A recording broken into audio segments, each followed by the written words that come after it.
Hello, welcome back to Outlandish Claims, everybody. I am your host. I'm Adam. That's Gio in the red Yankees hat, looking so fly. In the backwards David Wright jersey, we got Mr. Demetrius.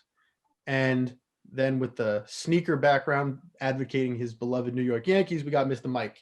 What are we So, doing? What are we doing today, boys? what are we doing today? Well, this week will be an Outlandish Claims special. We'll be doing all of the awards given out after the season. We're going to be giving our predictions. Gentlemen, who wants to start with your rookie of the year? I'll go first. I'm going to go for the American League. I'm going to pick for the Orioles Ryan Mountcastle, mainly because he showed a good amount of promise last year. Hit 333 average. I know it's only 140 plate appearances, but with the Orioles having such a, I don't know, not really bad, good rebuild to say the least, but he had a pretty solid year. He seems like a guy who can continue off of that momentum, and with how bad they are, he's going to get a ton of playing time and probably stat pad, which will boost his chances even more. For a National League, my rookie pick would be Dylan Carlson. I know he struggled a little bit at the end of last season with the Cardinals, but now with Arenado in the lineup and some more support for him, he's probably going to see more fastballs and adjust better to the game as it is. Plus, he's a left-handed hitter, which always benefits as well. So for the AL, I'm going to go with a guy that, to no fault of his own, has been in the news because of the comments of a very stupid team president, Kevin Mather. That would be Kevin Mather. But regardless of that, I think that Jarred Kelenic is going to have a monster season from a rookie standpoint. Okay, when you talk about the motivation that comes with a certain somebody talking down on you, we all know playing sports that gives you that extra edge, right? And so when it comes to his place in that lineup, I like the fact that you still got Seager over there, giving him that veteran leadership, okay, in the lineup. I just think that personally, he's going to use those comments as motivation to have a great start to his very, what looks to be a long career. So I would take Jarred Kelenic for the AL.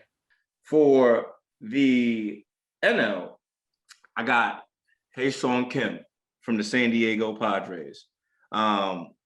I like what the kid has to bring to the table, and I also like the situation he's in because he's not in a situation like with what King Felix, for example, was in years ago during his early career. A young, talented pitcher that clearly has to take more on their shoulders because of the lack of assets around them. This guy's got everybody around him. I mean, when you got Blake Snell, who's going to lead the rotation, you've got a solid rotation backing him up after that. And then offensively, you have the firepower to give you the runs needed in order to sustain and hold on to leads when needed. I think that's going to take a lot of pressure off of him. I think that they got a solid manager that knows what he's doing out in San Diego. And so that would be my NL pick. So Kelenic for the East, and then Kim Kelenic for the AL, and then Kim for the NL.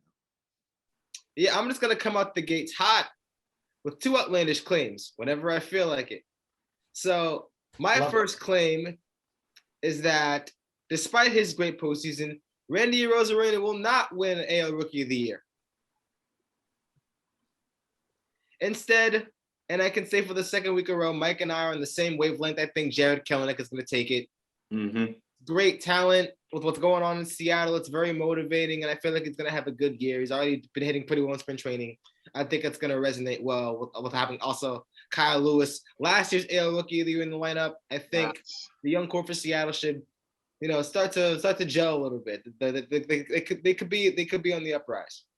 Now, as far as the NL goes, last year when Rookie of the Year was given out, I was honored as a member of the African American community to have two Rookies of the Year, be talented African American gentlemen. And in the NL, we're going to keep up the trend because I have, despite how bad the Pirates are, Ke'Bryan Hayes as Rookie of the Year. Ooh. I like that choice a lot. I like it. All right. So, Demetrius, you want to add anything on to your Ke'Bryan pick? Yeah, the Pirates are bad.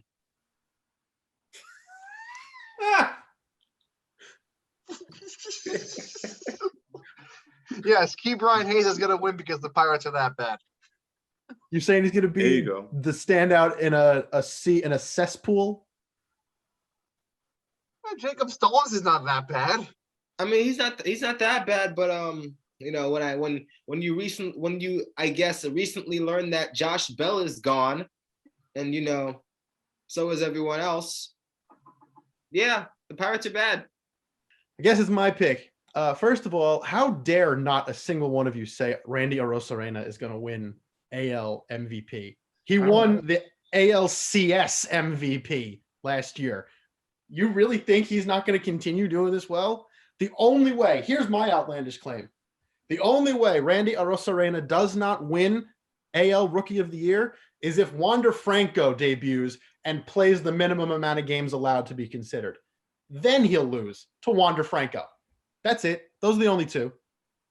That's all there is to the AL. Arozarena has already proved he can do well. How the Rays managed to get him out of St. Louis, I don't know. Good on them. They always make really good trades, except for the one time they traded this guy.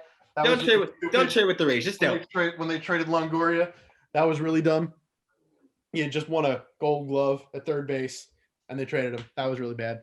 Other than that, they have a really great history of making great trades, and Arozarena is going to prove that and become the second, I think, in Rays history to win AL Rookie of the Year.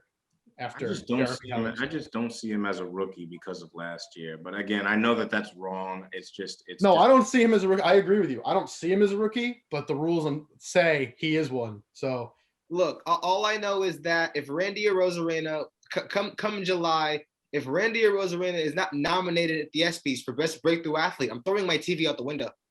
True. Well, as we all know, the ESPYs can be counted on for exactly everything to go the right way. For the NL, I want to, again, shame every single one of you, because how dare you all have forgotten what Ian Anderson did last year for the Atlanta Braves. Every single one of you picked the Atlanta Braves to win the World Series except me. And I'm picking an Atlanta Brave to win NL Rookie of the Year. He put up a sub-2 ERA last year, and he's going to be considered a rookie again. Aside from the fact that he's got great stuff, he's their third starter. He's behind Max Fried and, to quote Gio, Mike Soroka. That's right. Are the top two. He's your third starter, and he put up a sub-2 ERA. What kind of bananas is that guy? He's going to be number 2 by the end of the season, because I'm sure Soroka or Fried is going to have injury issues. What about Charlie Morton? Soroka had injury issues. It's going to be Soroka if I have to put money on it. He's going to be number 2. I really hope he's not, because I love watching great pitchers pitch, but it just seems inevitable. Like when someone has an injury issue, it takes a couple of years for it to go away. Look at Clayton Kershaw. He started having back issues. He's had back issues for 3 straight years. Last year, he finally got back to form. Wasn't perfect, but he was good enough to not choke in the playoffs as he usually does. I think with the Anderson pick, that's a very solid one.